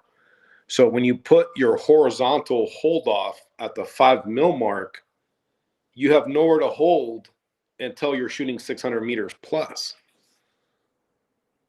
Well, most combat is not happening 600 meters plus. Most of it is 0 to 300 and then beyond, depending on where you're at. It's not going to be 6 and beyond. You're not shooting 5.56 at 800 meters. I mean, you can. Yeah, we did it in the desert, but that's not ideal. You know what I mean? Yeah, I don't want to be standing there. You're going to get hit. With the ACSS stuff, you're going to get hit. It is calibrated. But you need hold-off points at 300 meters, 400 meters, 500 meters. You know what I mean? Like that's where it's really going to happen. So I don't understand why they did that. It's just good. It's too confusing or it's too much for the regular infantryman, right? I'm sure it's fantastic if you have the time and space to sit there and do the calculations and everything, and it's probably more accurate than your standard ACSS. But in terms of what a infantry marine is doing, the 0311 rifleman, locate, close with, and destroying the enemy by fire and maneuver, you do not have time to sit there and look at that fucking reticle, in my opinion. Well, that's the thing. It's not more accurate than a standard ACSS or even a standard RCO, because you're having to hold off target. If they had a dial on top, right? So let's say the firing solution is going to be 4 mils down and 3 mils right. If you go 4 mils down and 3 right on that reticle, you're holding with nothing. There's no aiming point. If I can dial in and dial up the vertical, so let's say those 4 mils and drop, I've dialed up 4 mils. Now I'm at the actual crosshair. Now I can hold off 3 mils on the actual reticle, the little tick marks that you see. Then I can be very accurate. But that's not what this is. This is a capped optic. There's no dialing. It makes absolute no sense. I'm telling you guys, this is crazy. I know I'm just speaking gibberish to you guys, but if we actually, here's what this is. This is like great on paper, but in actual use, they're going to run into all kinds of issues. It's kind of like the F-4 Phantom, that fighter jet back in the 60s had no gun to it. And now they're facing MiGs and they're in these tight turns and they have no gun. It's as crazy as that. I'm yapping. Nah, you're preaching the gospel, brother. I'm just saying it's not fair for our guys to be using that. Which anything up close, you're not going to really notice it. 0 to 300, that's going to be fine. It will work just fine. It's when you get further out, they're going to run into issues. Or anything unknown distance. Dimitri, you got a question here. I don't know if you can read it on your little cell phone. What's it say? It says, what does Mr. Dimitri think about the best substitute for the Aurora ACOG reticle on a Straylock Pro for predicting dope? So if you look up, so I caught a lot of shit from guys because I didn't give out the dope on the Aurora, the drops. And the reason I didn't give it out is because iStrolock is a Russian app.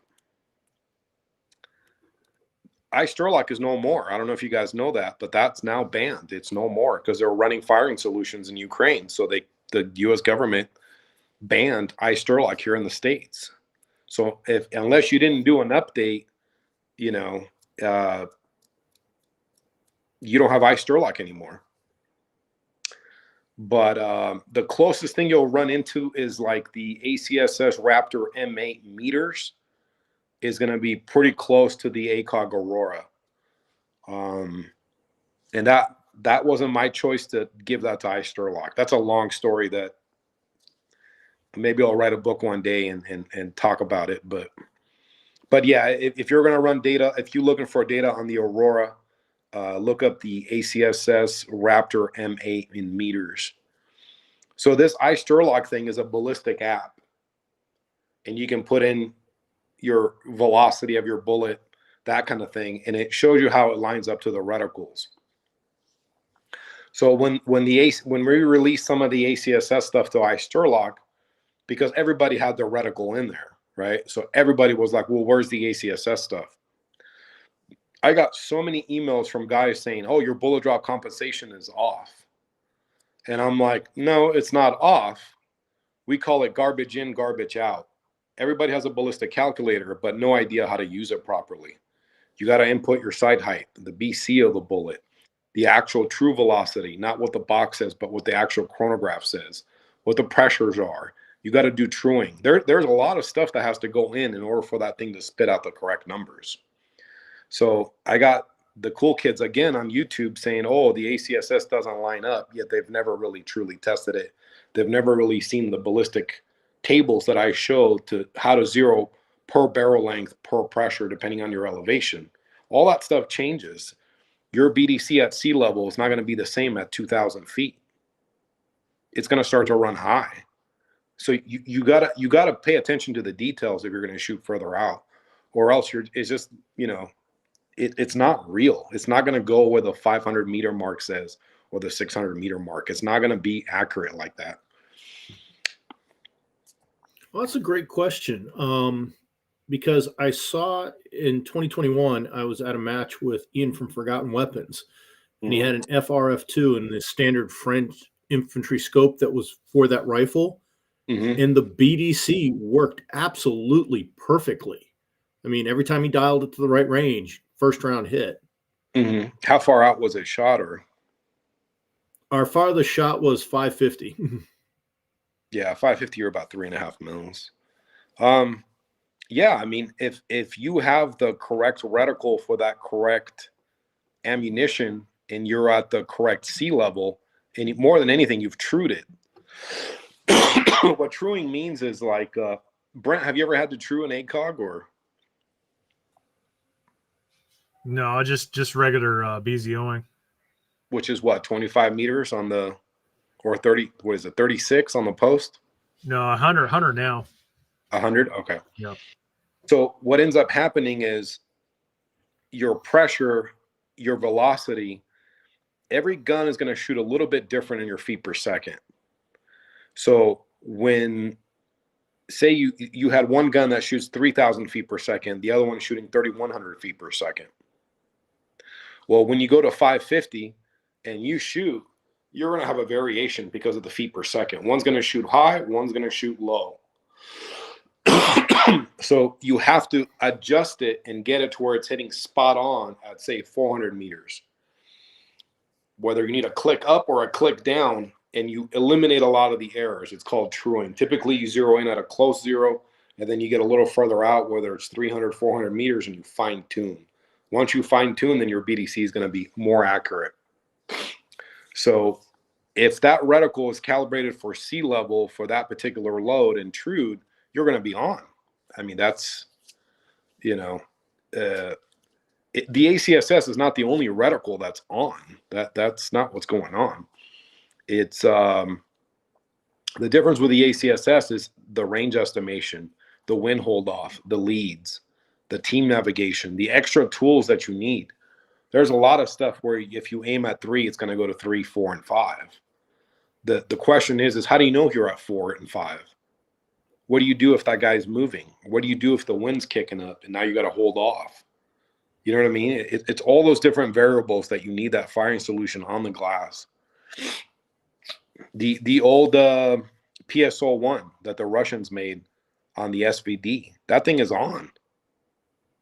They had a big leg up on us back in the days. Until the M14 came out, they had a leg up on us. They had a 308 semi-auto with a reticle that can quickly range estimate and shoot. Yeah, a lot of people don't know about that range estimation in that PSO-1.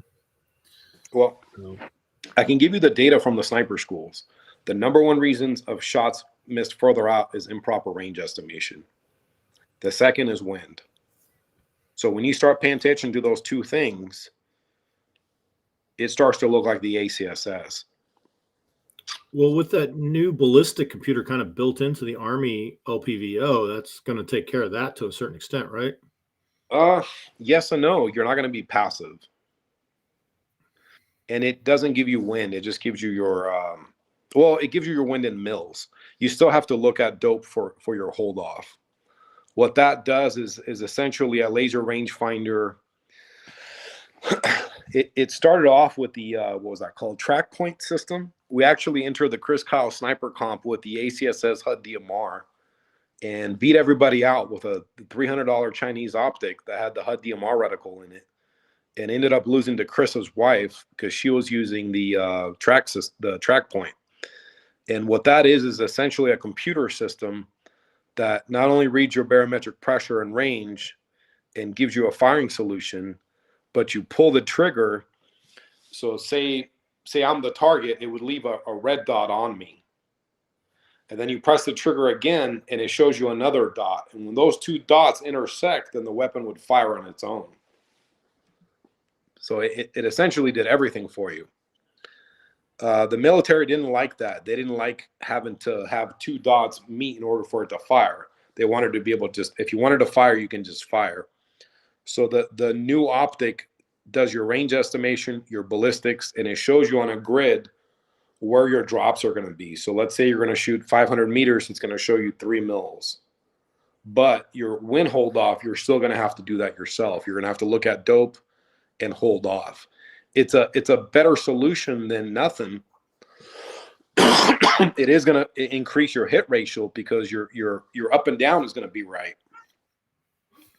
The big issue with that is the electronics, the battery life, the part that you're not passive anymore. Now you're shooting a laser across a battlefield. So again, it's a give and take. Oh, and I'm also concerned about just the prolific use of batteries nowadays. Yeah, it keeps going up and up and up. I mean, when I was a fucking Lance Corporal doing an EDL, it was like, you know, show me your rifle. Freaking hand your rifle. I was like, show me your bayonet. And then it was done. Now it's you got batteries for your PEC, batteries probably for your optic if you're using this new low power variable optic, batteries for your MVGs, batteries for your electronic hearing protection, batteries for your radio, batteries for fucking GPS, whatever the case may be. It's like, Jesus Christ, man. How many fucking batteries do you have to carry on you now? Sure. Which in reality, what we really need is a better reticle, a dot on top, a higher BC bullet, and not be shooting M855, M855A1 further out. Those bullets aren't designed to be shot further out. To where something like MK262, you're going to get a much higher hit ratio. You're going to get a smaller cone of fire. You're going to get a cone of fire about, yay big at 500-600 meters versus one that's yay big. So, and really it comes down to training.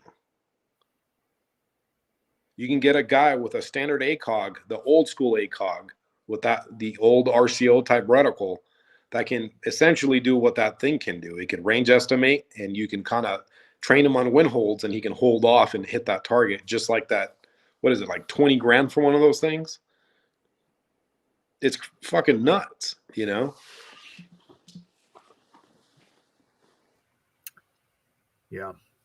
I mean, they're shooting hellfires at a guy that's just out in the field. So that, The whole thing is to take the tax money. I don't know.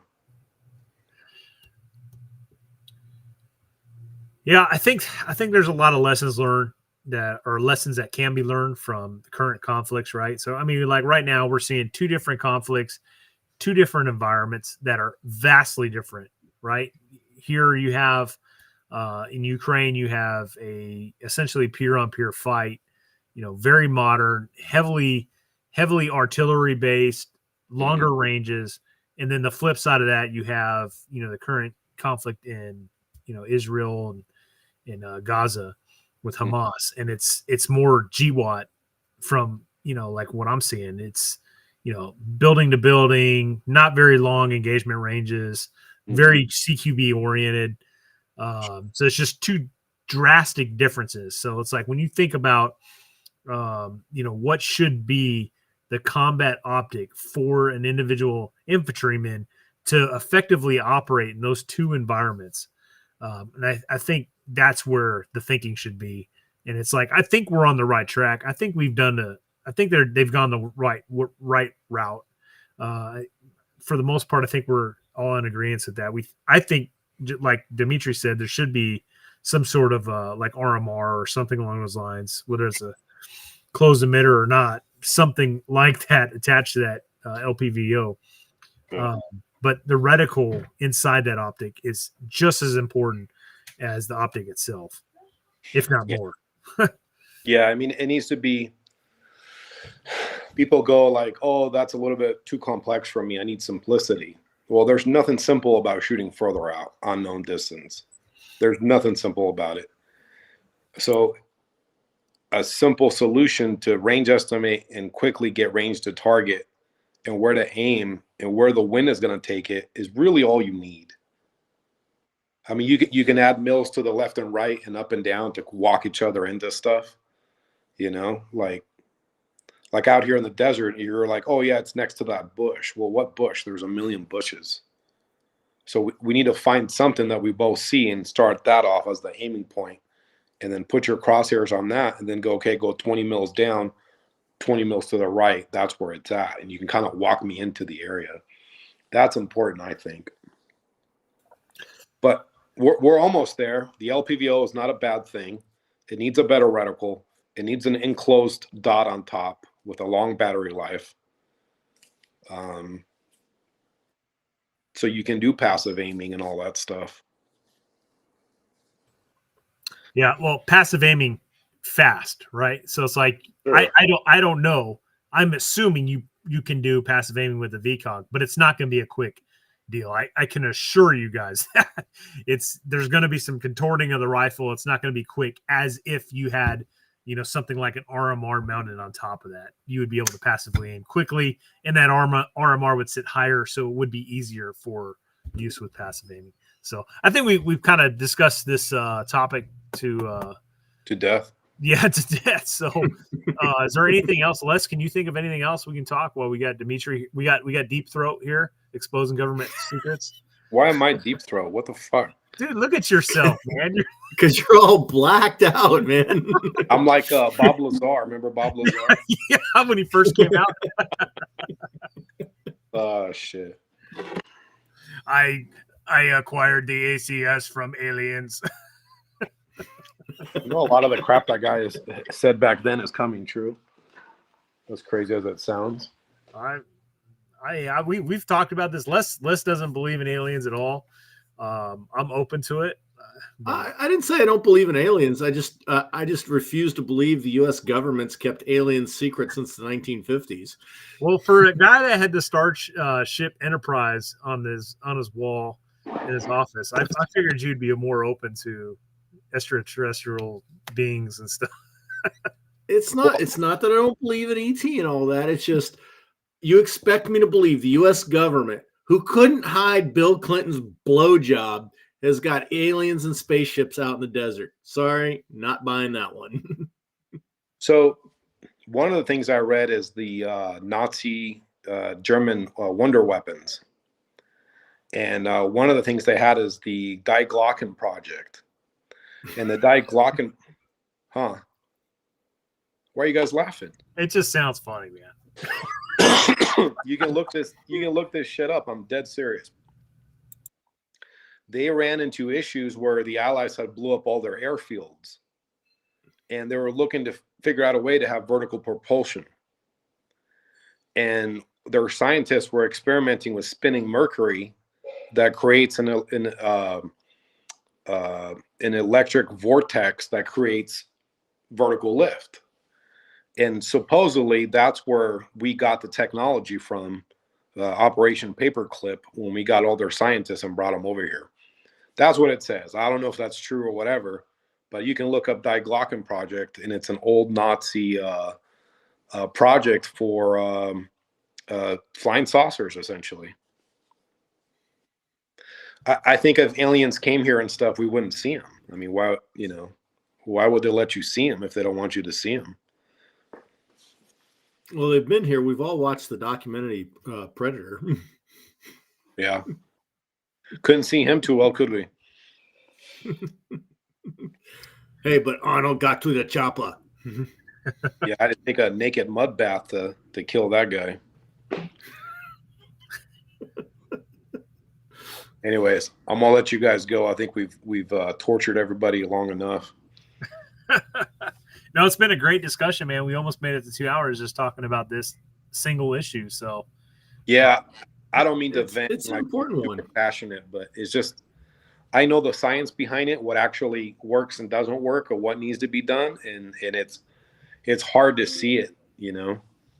Well, yeah, and when I first saw the reticle that was in the Marine Corps LPVO, I sent it to you, and I was like, dude, like seriously, this is what they're giving to grunts? And like you and I just kind of went back and forth, and you were like, yeah, we need to do a stream about this someday. I was like, yeah, we do, man.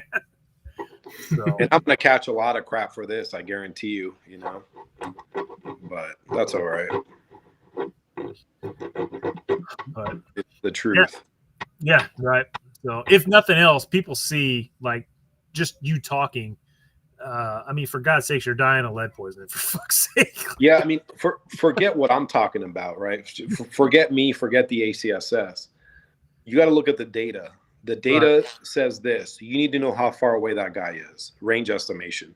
There's a reason the Army has spent all this money on this new computerized system that tells you how far away the target is, right? I mean, that's important. There's a reason the Russians had the PSO 1 had range estimation. The Germans range estimation. The Japanese everybody has some kind of range estimation. So range estimation is very important, and wind hold off is very important. When you came out here and we were shooting, even at known distances, we're having to figure out the wind. Remember that? All that we went through? I mean, that's think about how hard it was when we did unknown distance. How could you possibly engage all those targets? You shot out to what, like 700 meters, wasn't it? Or 8? For the unknown, yeah. Yeah. How are you going to do that without a system like that? Right. Well, so I mean, there's just a lot to be said for simplicity that gives you capability. when you're talking about an individual infantryman, the ground pound and grunt. See, now you have used it. So for you see it as simplicity. Somebody that's never encountered these problems, they see it as busy and cluttered. They don't, you know what I mean? They don't get it. So. Anyways, I guess we can wrap it up. Unless you got any closing thoughts. No, other than, any optic beats no optic. One of the things that we didn't get to touch on tonight is I definitely learned it with my ACOG out at One Shepherd is that magnification cuts through the vegetation, and you end up seeing things with that you're not going to see with the Mark I eyeball. So that's one of the advantages to an optic, just besides what it can make you do with getting hits on target. Also, if you don't learn to use the features of your optic, you've spent a lot of money to accomplish very little. Mm-hmm. Yeah, I mean, imagine a guy in multicam on a knee with a bush in front of him 400 meters out. You're not going to see that guy. Rob from AK Operators Union did a good video where he had his wife actually dressed up and just Coyote Brown. And, you know, had the camera, and he went back 300 meters out. You couldn't see her anymore. Yeah. Well, remember when you and I were shooting those silhouettes, and we threw 6-color desert t-shirts and tan t-shirts on the targets, and it was like, you know, we go back to our firing point. It's like, oh fuck, where are they? Like it took us a minute to find them. So what's crazy is camouflage works. Who knew? I know, right? And we knew where they were. That was the thing, you know. Right. I knew what you guys didn't know, right? So I knew exactly where it was, and we would jump out of the car, and I would say 12 o'clock, blah blah blah. But when I look back up, I'm like, where the fuck is it? I couldn't see it, you know. And I knew where it was at. I didn't know. I couldn't see it anymore. Yeah. So Dimitri, you have any closing comments before we close this out?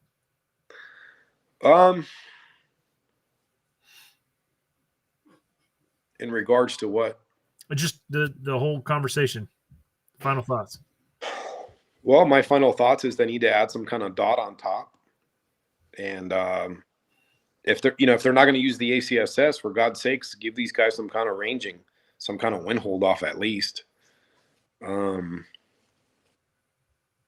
Yeah, I mean, they need to make stuff easier to you know, being in a combative situation, you're under a lot of stress. You know what I mean? Like that's nuts. And to have to sit there and do math is insane to me. So I don't know. I mean, my thing is if for the viewers at least, go past the 100 yards, shoot at 200, shoot at 300, shoot at 4, shoot at 5, see what your gun can do. If you're using a single dot, you should know at least what those drops are further out. If you're using you know what I mean? You need to test your equipment and figure out how it's going to work further out.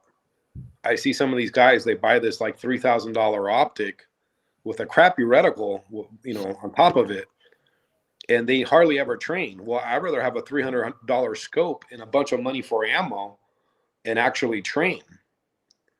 So I don't know. Train, get out there and actually shoot the stuff, you know. Put on your gear and hike 5 miles with it. You know, people don't actually, or go out and spend the night in the field and realize, holy shit, I'm going to freeze to death. I need Gore-Tex. You know what I mean? Like a lot of these guys buy this stuff. They buy all this Gucci gear, but never really go out there and train and see what it's like to have a bug crawl in your mouth while you're asleep. You know, it's like, or what we put in your mouth when you took a nap out there. Dude, what the fuck? Jesus Christ. You know what I have? I have one of those like net things that goes over your face. I'm serious. I don't want something crawling on me like that. All right, guys. I've been sexually harassed enough. All right. All right, guys. It's been a great confessions day, Dimitri. Jesus Christ. I want to turn the lights back off. Yeah, we don't know that. We don't know what you were doing with those lights out, man. You know what I was doing. Anyways, it's been a great stream, guys. I appreciate everybody jumping on, especially special thanks to my 2 guests here tonight. And again, you know, if you're an armed prepared citizen, like you have the luxury of tailoring your optic to your specific situation, you can absolutely take in consideration what we talked about tonight because it's very applicable to you. But I think we had some good discourse and dialogue pertaining to what a infantryman should have on his weapon. And for what the Marine Corps has adopted, like, again, you know, I think we all agree like that VCOG is a good piece of gear. They could absolutely change that reticle. In my time in the Marine Corps, I've seen the standard RCO reticle change in my service. Now, the reticle that replaced the original one wasn't that great because they tried to make a reticle that encompassed a whole bunch of different, you know, not calibers, but different rifles. So like they came out with a reticle for an M16A4, an M4, and an M27 and tried to put it all into one optic. And it was just not the greatest idea in the world. So which you can do that using one reticle with different zeros. Yes. But they tried to combine it all into one, you know, right. Wham bam, thank you, ma'am. So, but anyways, the only reason I say that is to say this: they can absolutely keep the VCOG and put a different reticle inside it, guys. It's not that far outside the possibilities. And a mount to take a dot on top. Yes. So can I say one more thing to the viewers? Yeah, and then we're gonna end it after that. Okay. If you live in a heavily wooded area, you don't need an LPVO. You need a dot with co-witness iron sights. If you're in an open desert, or you need a prism with an edged reticle, like the Cyclops or something. If you're in open desert, then yeah, you do need an LPVO. You need something for that longer range. I see guys and they buy these like telescopes and they live out in the woods and they can't see 50 meters in front of them. It makes no sense whatsoever. Or guys out here in the desert and they're running just the dot. And it's like, okay, well, you know, how are you going to shoot further out? And it's like, yeah, you can put the magnifier behind it, but now you got to know your drops. You got to know your wind. You can't just like start shooting and walk it in. Like anyways, we're going to go into a whole other spill. All right, guys. Have a good night. Appreciate everybody jumping on tonight. Later. Bye.